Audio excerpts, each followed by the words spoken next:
guys. So ayan, meron tayong customer, Motorstar Easy Ride 150cl guys. Yan. Bali, ang gagawin natin guys, tune up tsaka change oil yan guys. Yan. Tatanggalin ko muna yung tornilyo guys para matanggal natin yung kanyang flaring sa harap guys, para ma-access natin kanyang bolt sa head guys. Tsaka tatanggalin ko na rin yung upuan guys para maluwag tayong gumalaw guys. So ayan guys, tatanggalin ko muna yung bolt, tapos tune up change oil natin yan guys. So abang-abang na lang guys. Maraming salamat pala sa tiwala sa nagpagawa nito. Shout out. So bali yan guys, gumamit tayo ng 17mm na socket guys. Didirin na natin yung kanyang langis guys. Yan. Yan guys, change oil tayo guys. Didirin muna natin yung kanyang langis guys. Ikot lang natin yan guys, dahan-dahan. So ayan guys, papalit tayo mamaya ng langis dyan guys.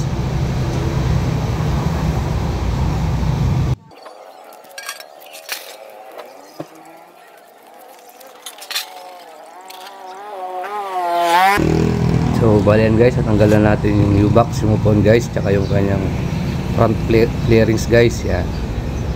Ayan, para ma-access natin yung 4 na bolt guys sa kanyang head, para ma-tune up na natin guys.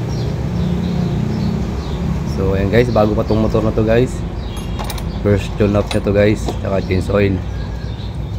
So ayan guys, ayan yung mga bolt guys na tatanggalin natin. Gamit lang tayo dyan guys ng 8mm na socket guys, para patanggal natin yan guys.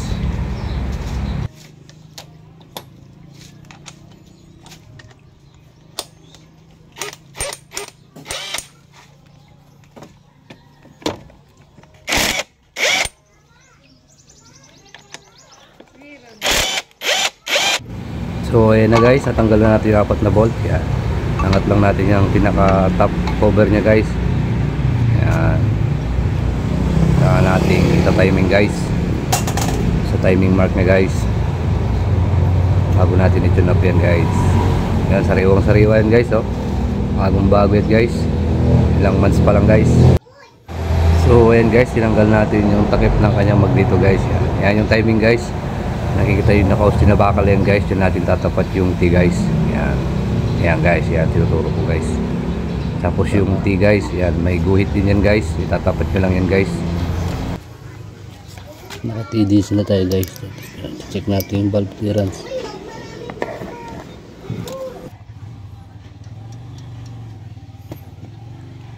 Ito guys. Isa tukod.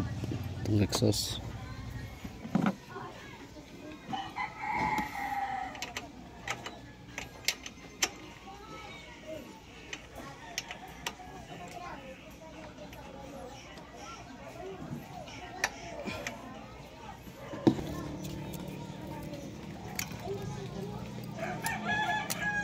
Itong intake okay pa guys. Sabit pa siya guys ng konti. Hindi naman maigpit. Sakto lang guys.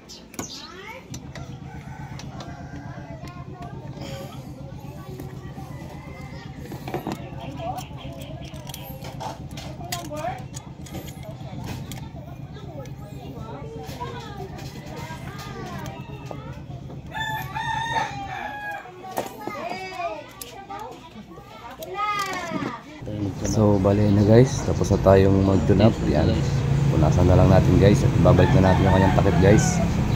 So goods na yan guys. Yan, yan yung kanyang top cover guys. Yan, babalik na lang natin yan guys, pati yung 4 na bolt guys. Okay na yan guys. Tapos change oil na natin guys. Maglalagay na tayo ng langis guys.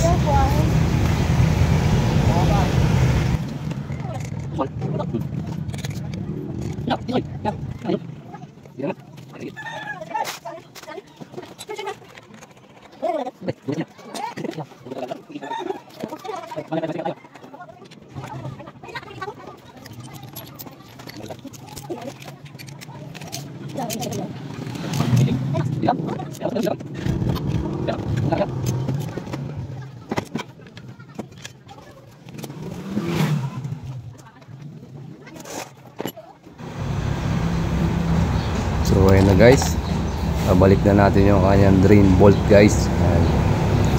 Ilalagay na lang natin yan guys, tapos sasalinan na natin ng langis yan guys. Ayan guys, ayan, bolt. Higpitan lang natin yan guys, ang tamang higpit lang guys para hindi ma-lost thread. Yung alam nyo medyo mahigpit na guys, huwag yung sobrang higpit guys. Ayan o, saktuhan lang guys, kapaan lang. Ayan, okay na yan guys, sasali na tayo ng langis dyan guys.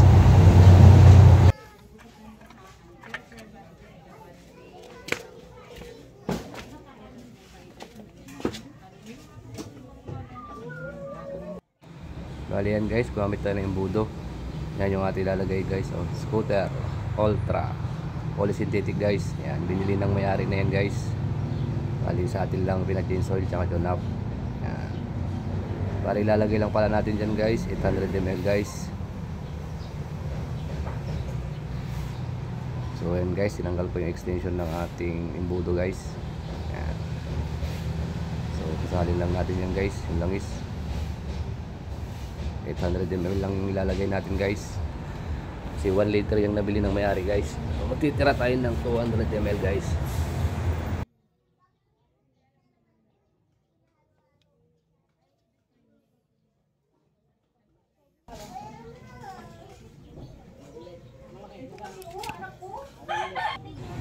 So okay na yan guys, tatakpan na lang natin yan guys, goods na yan guys. Tapos na tayong magsalin ng langis guys. Yan yung kanyang lipstick guys, babalik lang natin. Tapos tayo din sa guys. Yan o, tapos na rin tayo tune up. Start natin guys.